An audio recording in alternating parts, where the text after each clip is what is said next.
Hello, this video is going to discuss the new features in the MLG software and in the MLG sensors. And we can go File, New, or if you're just starting up, this is where you're going to come to. I'm going to hit Next because we don't need to open up a configuration file.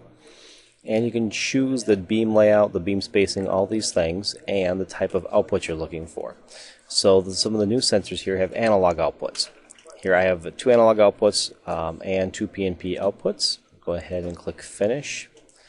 And what we can see here is when I go and configure the sensor, I now have another tab that's called Analog Output, where I can choose to scale the sensor and give analog outputs instead of the serial output or discrete outputs only that were available before. So I can choose, let's say, to have a first beam blocked, be a 0 to 10 volt output. That will give me positioning. So where's the first beam that's blocked? I also would like to get size. So I can click what's the number of beams blocked, and I can do, let's say, a 0 to 10 on that as well.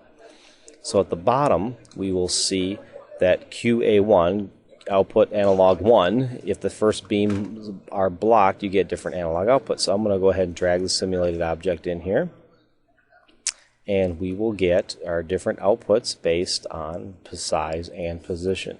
So the size, I'm blocking either 12 or 13 beams, and so I'm always getting 4.3 volts. But based on position on where the first beam is blocked, I will get different analog outputs. A couple other new options are outside dimension and inside dimension calculations. We can't really do a simulation on inside dimension because I just have a block. But you can see basically the outside dimension. We're blocking 13 beams, which is the same as the number of beams blocked. But if you say, what's the outside dimension, I'm going to get 13. If this had a hole in the middle of it, let's say this was a donut, a tire, a window, and a door, then I would be getting basically what the number of beams not blocked in the middle are. So it would look for blocked beams, followed by unblocked beams, and then blocked beams again. And the outside will give you the number of from the very first beam to the last beam blocked. Doesn't have to be continuous. And then the inside diameter will give you the number of beams that are not blocked, that are bordered by blocked beams. So we can actually combine those new options, let's say, with our analog output. So I can say, if I want to know what the outside or inside dimension is, and I want that scaled from 20 to 4 milliamp. So you can see we can kind of combine all those basic functions together and look at what those dimensions would be in any kind of output. We also have can open as an option. So we have 485, we have still up to 6 digital switching outputs as an option. Now we have analog outputs as an option, and can open also is just different ways to give you the same data and information. Also available on the Profibus version, we have Profibus as an option as well, along with can open, is a special palette verification software. So it's using a lot of the same technologies and the same beam, what's blocked and what's not blocked. But now we give some extra information. We give it what the conveyor velocity is, and how much overhang we can handle on the front or the back side.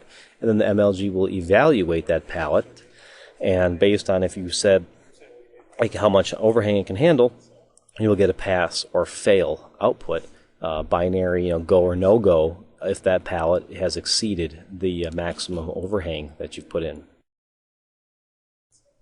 Another improvement or upgrade that has been made is improvement on translucent material detection. So what we actually have done here is added more sensitivity adjustments here than what we had before.